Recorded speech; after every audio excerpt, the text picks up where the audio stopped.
This is Board Games Insider, the home of Stephen Bonacore, the arch gaming nemesis of Tom Vassell.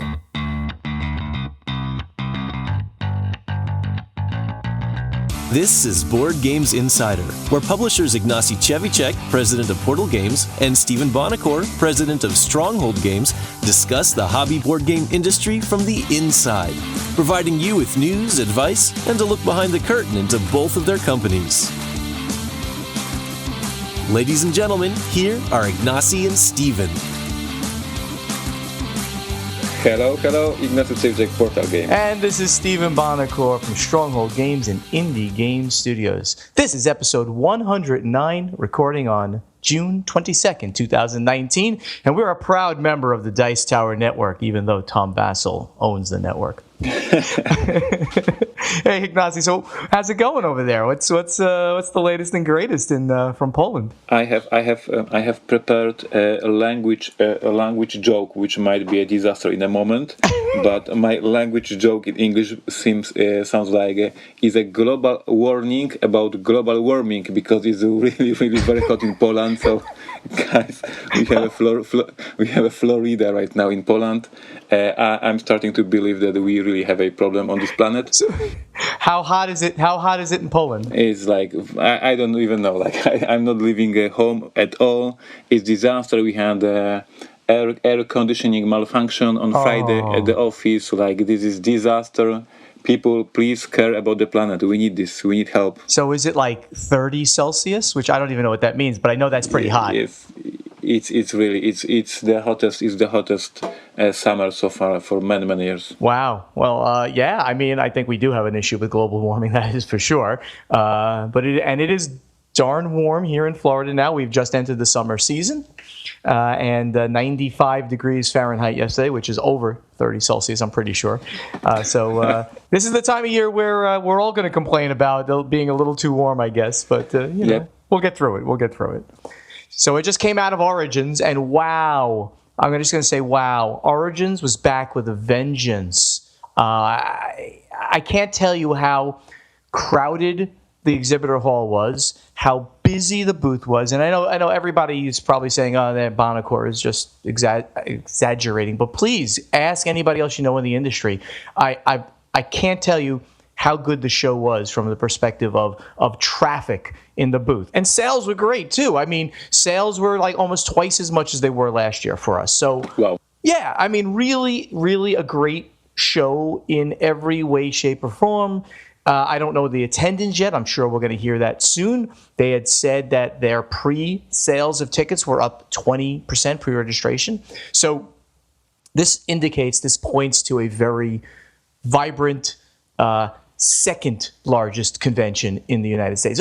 Second or third, it's hard to tell with PAX Unplugged, of course, as well. But having these two conventions, Origins at the beginning sort of the summer and Gen Con toward the end of the summer, I think is a very good thing for the game industry. I envy you that you were at Origins. You envy me that I was at UK Game Expo. So yes. We shared these two great conventions.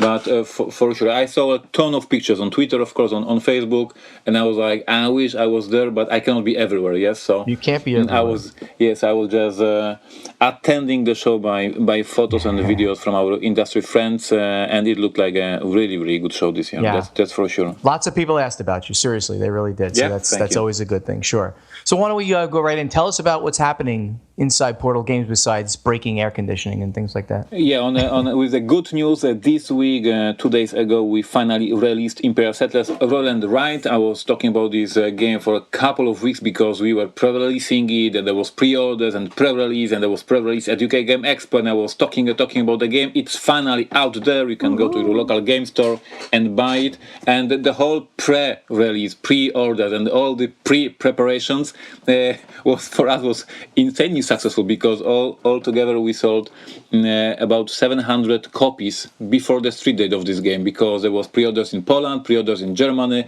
pre-orders in America, pre-release at UK Game Expo. So it was ridiculous these few days before the actual release of the game, like the social media and the Facebook, Twitter, everybody was playing the game, even though the game was actually not released yet. So even I was confused seeing so many people playing the game that is not on the market yet. But it's finally out there. You can finally check it out. We posted and published on Board Game Geek and on our website a ton of additional content. So on one hand, you are buying the box and you are having fun, but then you can go to Board Game Geek to find the new boards, new powers, new variants.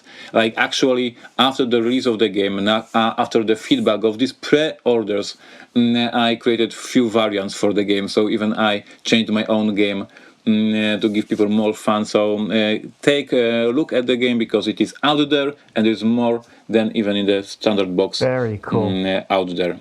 Very nice. I almost know my street date. So I know that we are releasing a new expansion from Alien Artifacts in July, and I know it is second half of July. So I don't know precise date, but I guess before July I will learn it. So for the next episode I will prepare, but now just the teaser.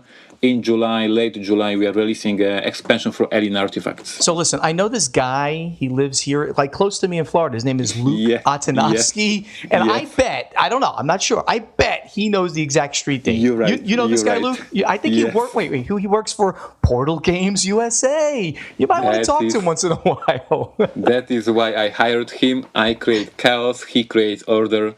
And is a perfect match, and I'm sure that he knows the street date. I know that his partners, that is distributors, know the street date, and I just know the expansion is awesome. I know I designed it like a year ago, because then there is a development, then there is a production, then there is shipping, logistics, and finally it will be out there.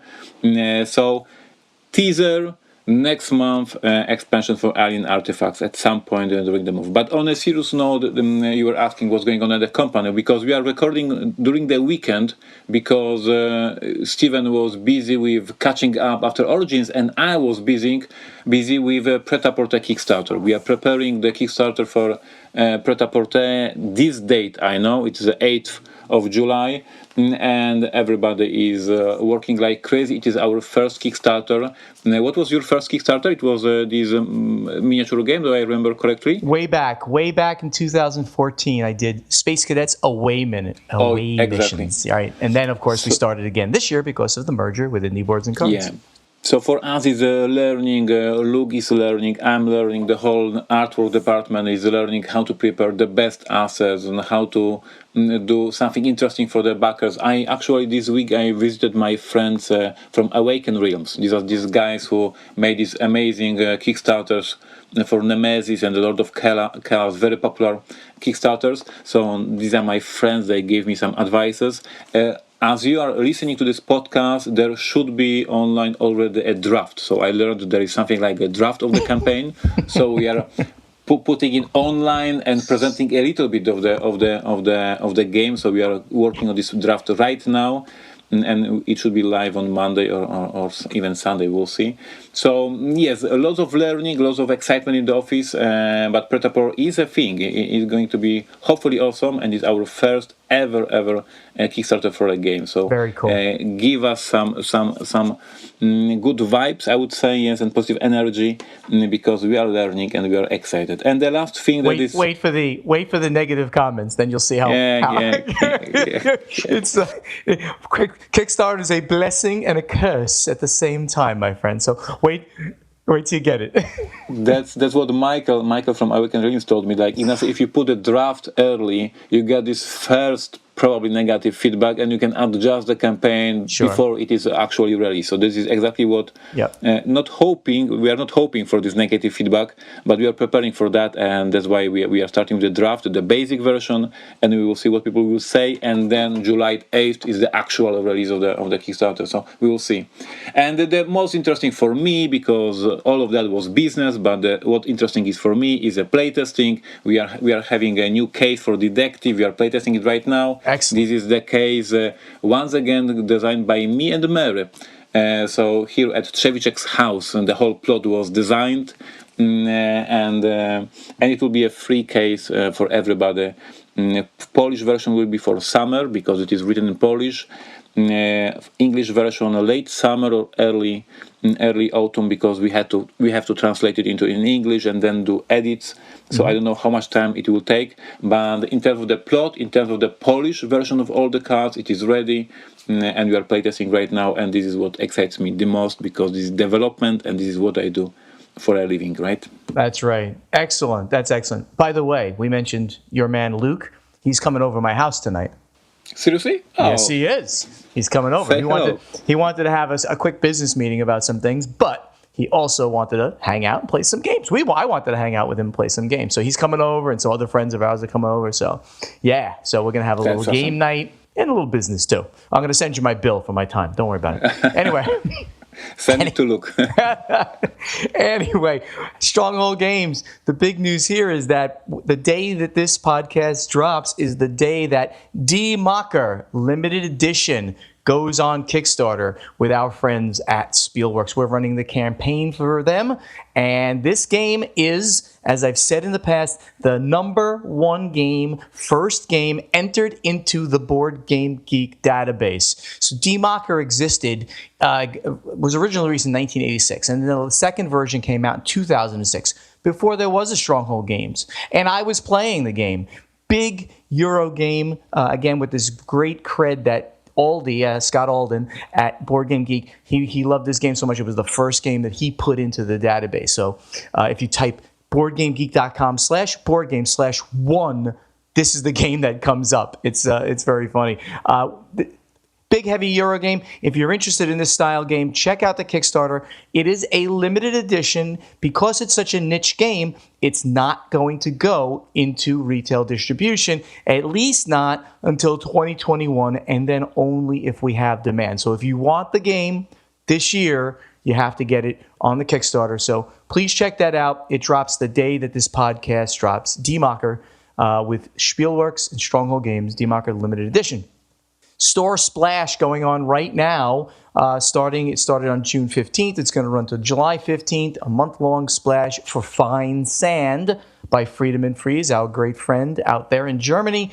Friedemann, again, genius designer. He has created this deck deconstruction game. Not deck building, but deconstruction, where you are building sandcastles, and you're using your cards to do so, and you're getting rid of those cards, maybe giving some bad cards to other people as you're doing so. So that's Fine Sand by Friedemann Friese. It came out in March, and now we're getting it out there in about 100 stores nationwide in the United States for gamers to check out. So go to your local game store, check it out.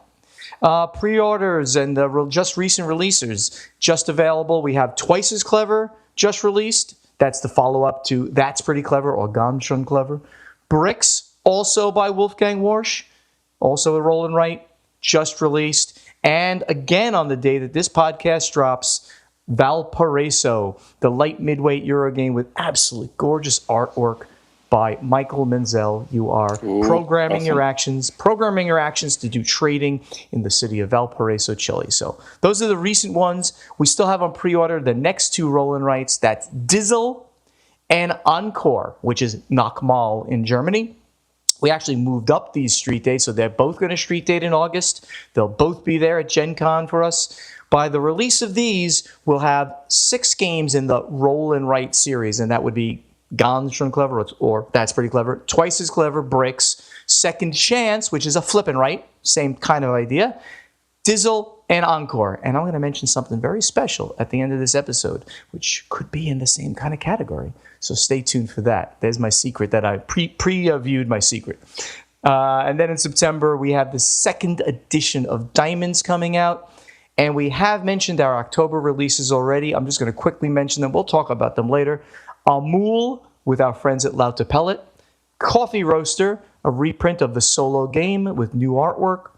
And then, by Friedemann Friese again, 2 games this year, Fire and Fast Sloths. A little oxymoron there.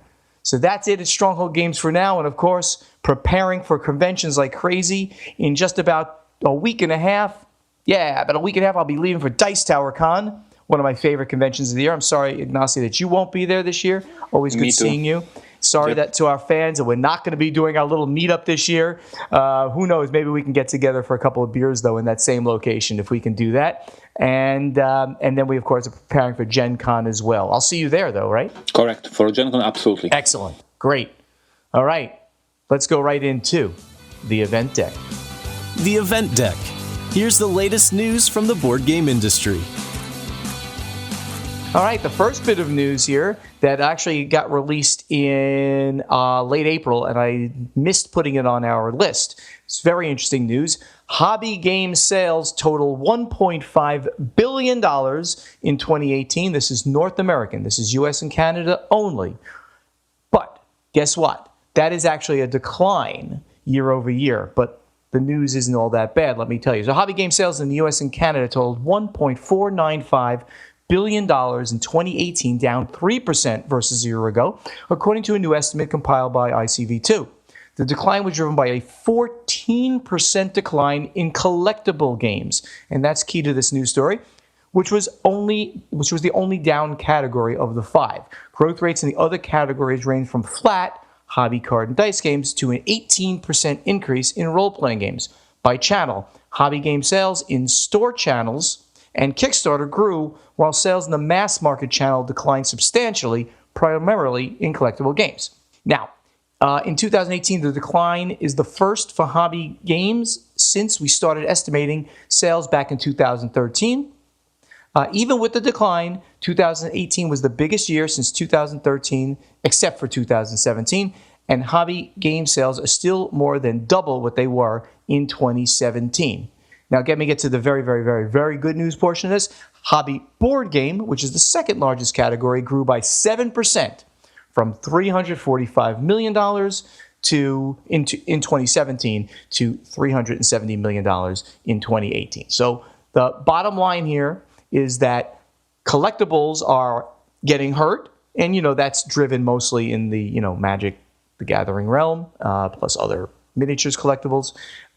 But our core market, right, hobby board games, is still growing this year at 7%, which is still quite a significant growth rate. This is North American alone. Ignacy, any comments on this? Yeah, absolutely.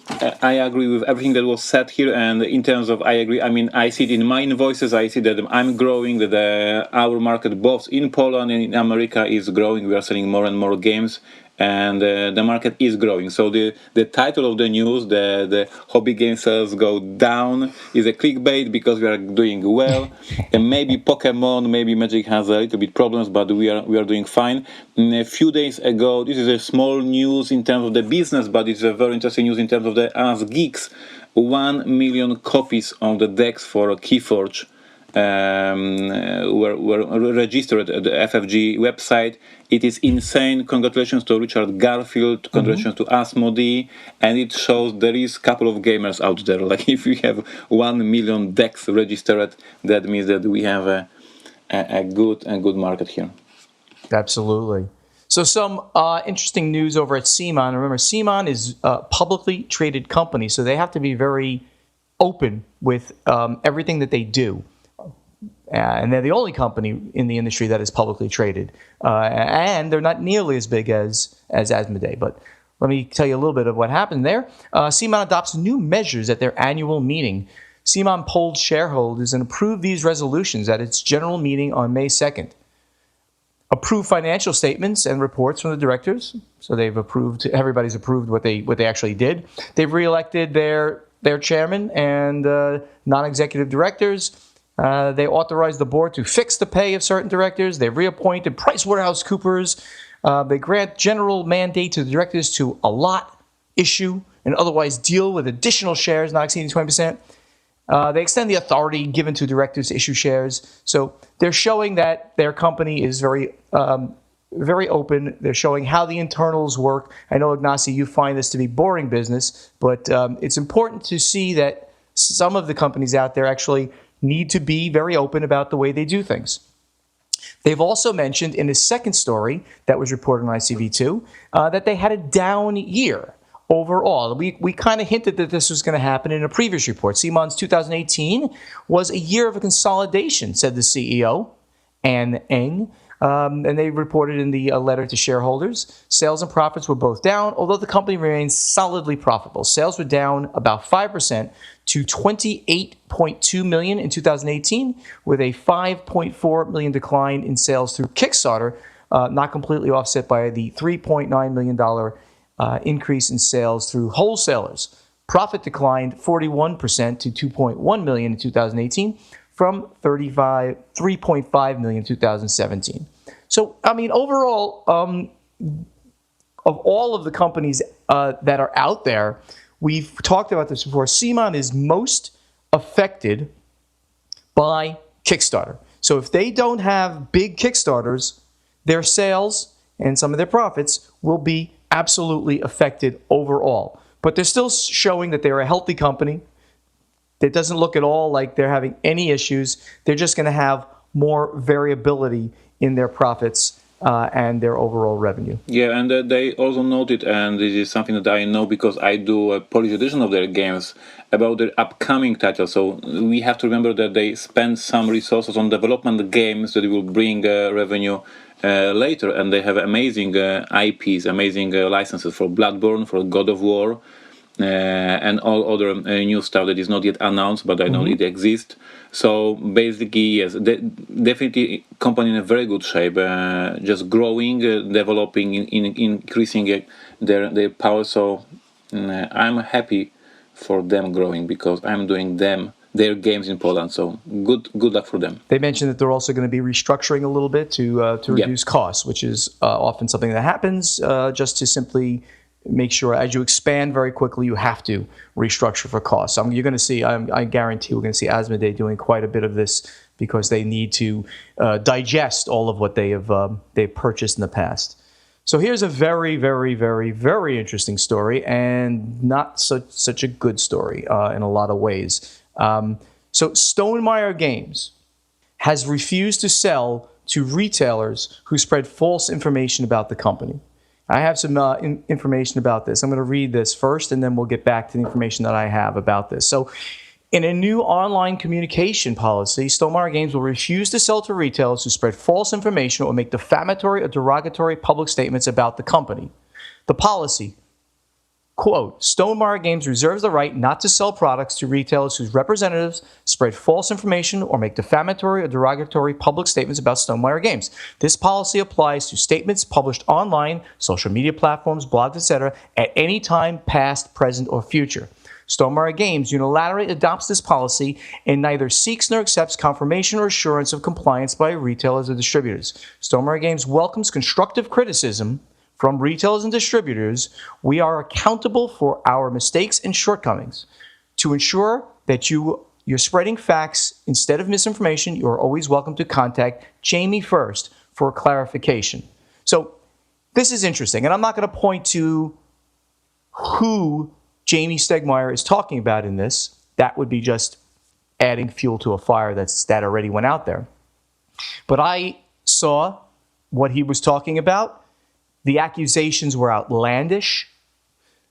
They were absolutely false in every way, shape, or form. And I applaud him for doing this. And if any retailer out there wants to not carry my games because I support truth on the internet. I know that's like an amazing comment. Wow, we're going to actually have truth on the internet. If anybody wants to not carry my games because I support truth on the internet, so be it. Don't carry my games. But I spoke to Jamie also at Geekway to the West. I said, Jamie, would you like to talk to me about this? I won't mention anything you don't want me to. And he did. He and I sat down, and I told him I would talk about anything he wanted me to and not talk about what he didn't want me to. And he said, you can basically talk about everything, but don't mention the person's name that basically most of this was pushed toward. And Jamie told me that he had received email after email, 30 emails in one day from one given retailer blasting him about certain things. 30 emails. And then, of course, and then after Jamie basically tried to answer everything he had, Jamie said, listen, I can't do this anymore. I've given you my position. I'm not going to continue answering. Then that company went out there and completely spread false information about him and defamed him and the company out there. That's something wrong. That is just not acceptable behavior by anybody, especially when you're specifically hurting a small business. And we all are just small businesses. Ignacy, I'm going to get off my soapbox for a minute. Please, if you want to give me some comments of yours. Yeah, so it is a bigger problem than just a Stonemaier games problem, because we faced in the past few weeks two issues here in Poland, on Polish market, when there was two news in the internet about my company, about Portal Games, that were false. and this is the world we are living right now.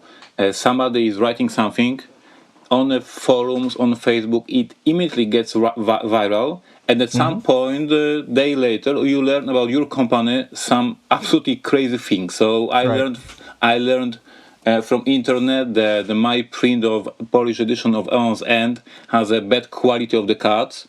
Surprise for me because it is not true, and we have to immediately react. But it is really hard to react when the rumor is spreading over the forums and over the Facebook. So I think we are starting to see the power of the internet, the power of social media, and if somebody posts information about your company, you would probably need a department of people who are just watching what's said about you in the internet. We had two such cases in the past few weeks in Polish market. It was devastating for the whole company because we had to, talk the truth and say, the guys, this is not true. Please read our statement. Blah blah blah blah blah blah. But I can see it in a much wider space in the English forums and English Facebook, Reddit, etc. etc. Once I was given a link to the Reddit forum where somebody wrote about me that he knows me and I'm a racist. So this is like insane, totally. Wow. Of course, if not the link, I would never even think and knew that in somewhere on Reddit there are people discussing about me and some false information about me, Ignacy Trzewicek. So, on one hand, some people may see that Stonemaier Games reacted very strongly. They're like, okay, so if somebody is telling lies about us, we are not selling them the product. And this is like a very strict decision, right? But we publishers have to somehow defend in this situation.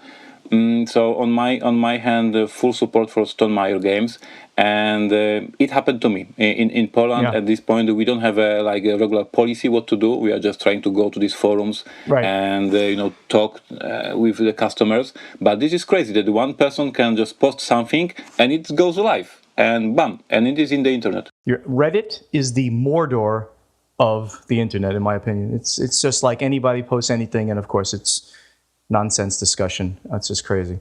One more thing about this that also Jamie told me that I'm privy to, and he said I can talk about it, is that this retailer bought, allegedly, that person's got many stores in a given area, many, double-digit number of stores in a certain area of the country. And they allegedly purchased some number of thousands of copies of a game of Stonemaier's. And then, since the game didn't sell enough, because obviously Stonemaier's got some huge hits that sell unbelievable, but sometimes we all have games that don't sell as much. Correct. Then the person said, well, you overhyped this, or, this game is not selling for me, so you've got to take the game back. So I want to sell back these thousands of copies to you because it didn't sell for me. And Jamie's like, wait, first of all, Jamie didn't sell it to him. He bought it through a distributor, right? Jamie sells it to distributors. Distributors sell it to him. So, first of all, he's like, second of all, that's not part of the agreement. That's not how business works. You bought the product. You sell the product. Unless there's an agreement to buy back, which in most cases, in almost all cases, there is not, you can't simply return it, yell because you made a bad business decision at me. That's crazy. That is insane. That is not understanding the way business works. So I just was like shaking my head in this conversation with Jamie that he had to deal with this. So that's the last comment I'm going to have on this. But completely support what Jamie did there and not doing this. Just not putting up with this stuff. The next one is boring business news, I guess, maybe to you, Ignacy, but this is very too much of this boring news today. Very interesting. No, this is so crazy interesting. BlackRock Incorporated takes 5% stake in Games Workshop. Now, this isn't BlackRock. There's a BlackRock Games over in France. This is BlackRock Incorporated, the global asset management company. They are the largest, one of the largest, or maybe the largest, asset management company. An asset management company is somebody who takes your money and basically invests it for you. That's what they do. They have funds, investment funds, and they put them in there. So BlackRock and JP Morgan Asset Management and Standard Life and all of these huge asset managers out there took a position in Games Workshop, which is amazing. I mean, this is now some of the biggest people who make investments in the world making an investment in companies in our industry. Now, Games Workshop, much bigger than us, and they're in the hobby industry, but they do miniatures games, so they're not exactly part of it. This is kind of part of the industry that didn't grow as much. But this is stating that all of these companies, these very large, multi-billion-dollar companies, believe in this industry and are taking a stake in our industry. I think that's just an astonishing thing. 5% stake in Games Workshop for BlackRock investments. You probably have nothing to say about that because you don't know about it. Yeah, I can only say that I'm happy for Games Workshop.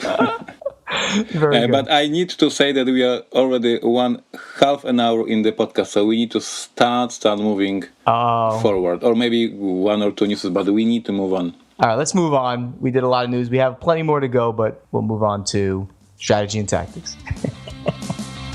Strategy and tactics. Some advice for you from Board Games Insider. All right. We take questions from our audience on Board Game Geek Guild when we do this strategy and tactics. And the first one's from Adrian Dong, who is Adrian D1. And by the way, this question was posted a year ago on our forum. And see how relevant it is right now to this exact moment in time. We waited precisely for this moment. I just found it in my scraping of all of the different things. With the trade war talk heating up, will this affect the cost of games produced in China? Isn't that amazing? A year ago, some things never change. And then for a game that is not a hit or evergreen, how do you determine if it should be reprinted?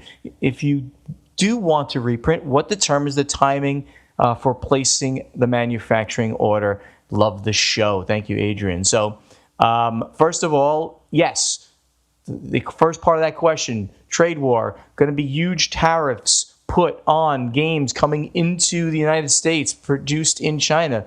I'm sorry to tell you all that if this does happen, and it could happen in like 2 weeks, end of June, if things don't get changed, there will be... I guess it will happen. Well, I mean, we'll see. Prices of products will go up virtually immediately. There'll be a tariff surcharge put on sales going into distribution, which therefore go into retail, etc. Guys and girls and people out there, we can't do anything about this. We can do literally nothing. We can either move our manufacturing out of China and therefore move it to where? To like Europe, to Germany, things like that. And it's higher cost to do work there. So that could affect the price too. Or we leave it there and we have a tariff surcharge. So it's going to affect the cost of games produced and therefore the price of games. Exactly how that all pans out, we're going to see very, very soon. The second part of the question is that when do we determine if we're going to reprint a game? Very hard question. Ignacy, why don't you begin? Talk about the tariffs if you'd like, but also tell us about when you decide to make a reprint. About the reprints, this is more and more difficult problem these days with so many games released and so short attention of the gamers for the new releases. I just talked in the news section about our new expansion for Alien Artifacts, and now let's be serious. The game Alien Artifacts was released 2 years ago. For our industry, it's like ages or decades. And we are now worried if people will be interested in the expansion because the game is 2 years old. This is crazy what's going on these days. So with the reprints, there is more and more decisions that we are not reprinting games. It is very difficult for me. It is difficult for the whole team, especially here in Poland, because for American market we do 2 or 3 games a year, and they are more or less becoming evergreens like Detective, like Robinson Crusoe. But for the Polish market we release like 30 products a year, and then absolutely most of them are never getting reprinted because we are scared that after the reprint the hype is not there.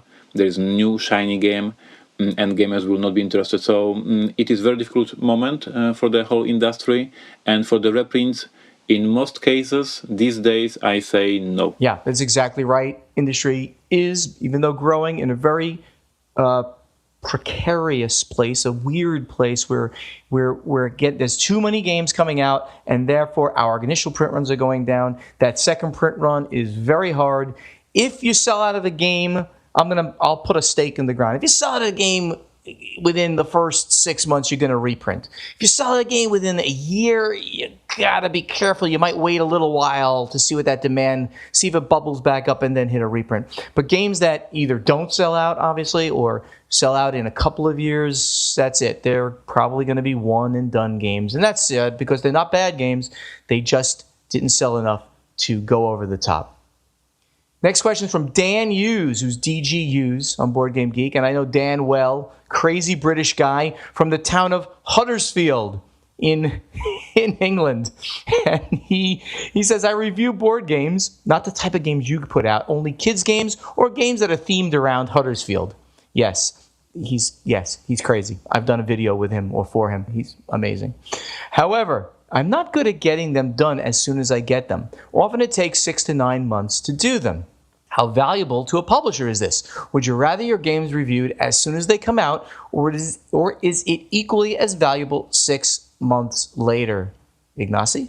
So for us, our policy is to send the review copies in a waves. So there is a first wave when the game is released. Of course, we are shipping these review copies before the street date, so all the most important reviewers and the most important influencers get the game before the street date, and then this is the first wave of reviews. But then, exactly as Dan is mentioning, this 3 or 4 months later, we are shipping a second wave to another reviewers. So there is another bunch of reviews coming up in the internet, so to bring attention to the game again. But of course, the most valuable are the first ones, because if the game is successful at the beginning, we can talk about reprints and evergreens and etc. If the game is not successful at the beginning, the review 6 months later, nobody will care anyway.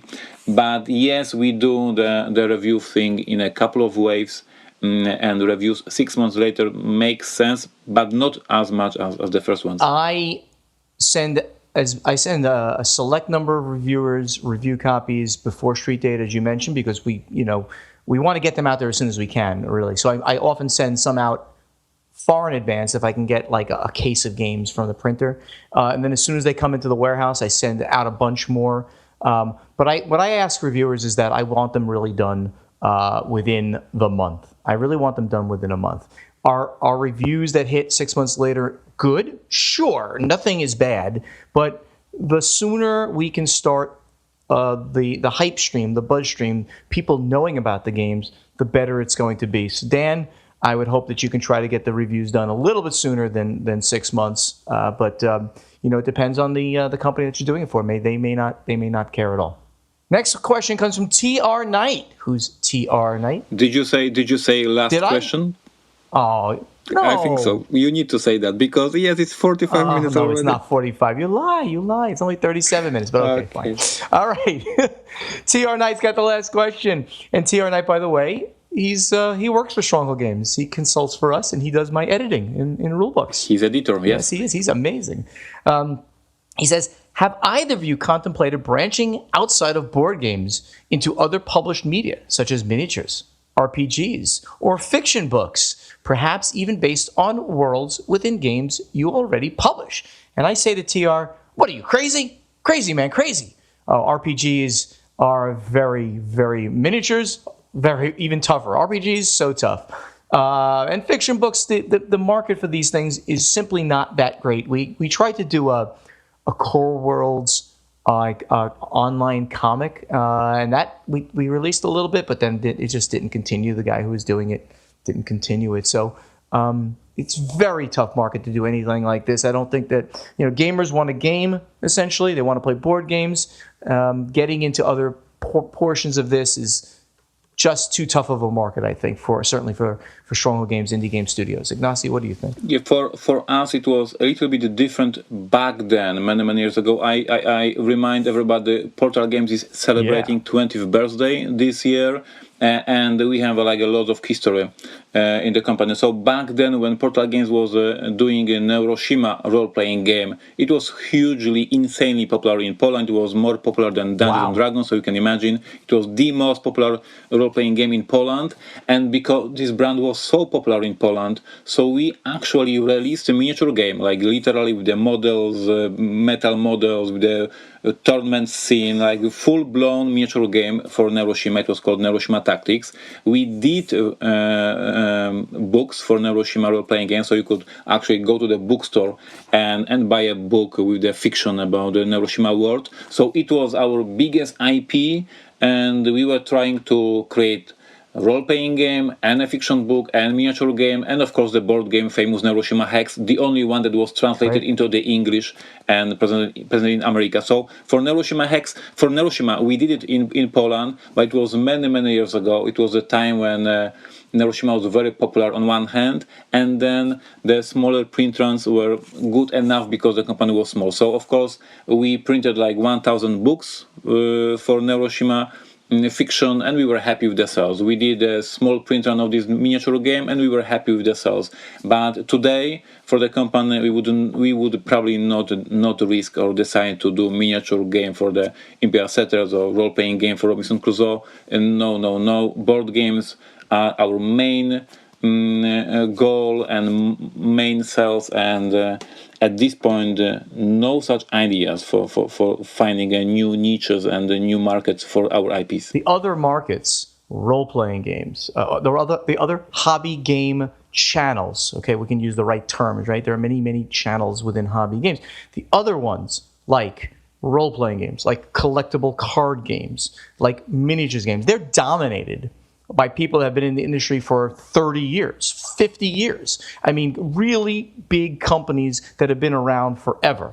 To get into those markets in a truly successful way is nigh impossible. Just very hard. So just remember that. That's why we don't do that. I think we're done, Ignacy, but we have to go to, first, the final scoring. Final scoring. Let's find out what's happening at Portal Games and Stronghold Games. Hey, everybody out there. Thank you again so much for listening to us. Make sure you post questions that we take during Strategy and Tactics in our guild on Board Game Geek. Find us under podcast, Board Games Insider, of course, then find the thread there. Our Facebook page, we have one just for the podcast. That's Board Games Insider. Plus, of course, one for Stronghold Games and /Stronghold Games and /Portal Publishing.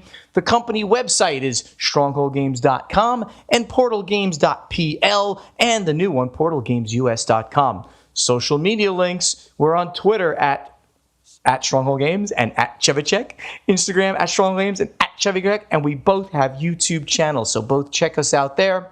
We mentioned our upcoming cons. We got Dice Tower Con coming up real soon here in Florida. Gen Con after that. Share all of this with your friends. Ignacy, you want to give any secret news, or do I go only? You will go with the secret news, and I will just say that for upcoming cons, I'm going to Germany for the Berlin Con in July. I will talk about this more in the next episode, but Germany, I'm coming to visit you. Bring your cookies, remember that. Germany, if you want to fly me out as a guest of honor, we could talk. I got two more next year, 2 more guest of honor appearances next year. You hear that? I told you that. One of them you're going to be there, and another one, maybe 3 of them. It's going to be great. Anyway, so secret news. So at Origins, we took a lot of designer meetings because now with indie game studios, Nick Little and Sydney Engelstein, which are our development team out at Indianapolis, they come to these conventions and they specifically look for games. I couldn't do as much of it as they were doing. One of the meetings they took right there in the booth, all of a sudden Nick says to me, "Hey, Steven, want to check out this for your Roll&Write family?" And I looked over at the game and I see something that just blew me away. The designer described it. I kept looking over at Nick. He described it again. I kept looking over at Nick. I said, "Nick, sign this game now." Wowed me that much. And I'm not telling you anything else about it because if I did, it would give away too much that somebody else will think of this. But we got it and it's genius. You're going to be able to play this game absolutely with children, young children, at least in some format, as well as with your gamer friends. When I saw this, I literally was wowed out of my mind. So watch for something big, probably coming in 2020. In fact, I guarantee it'll be a 2020 release under the Stronghold Games banner. Next one in our Roll&Write series of games. Ignacy is excited. Congratulations. Good, thank you very much. I was excited. I was crazy. I told Nick, sign it, and we did. We signed it right there on the spot. That is awesome. Yeah. All right, everybody. Thank you so much for listening. Tell your friends. We'll talk to you again soon. Thank you. Bye-bye. Bye. Thank you for listening to Board Games Insider with Ignacy Cevicek and Stephen Bonacore. Board Games Insider has been made possible by you, our listeners and hobby board game enthusiasts. Ignacy and Stephen thank you greatly for your support of their companies and the hobby board game industry. Follow both Portal Games and Stronghold Games on Twitter, like both companies on Facebook, and sign up for their newsletters on portalgames.pl and strongholdgames.com. Please join us next time on Board Games Insider. You're listening to the Dice Tower Network, the home of smart people, insightful board gaming commentary, and Stephen Bonacore. Find out more at dicetowernetwork.com.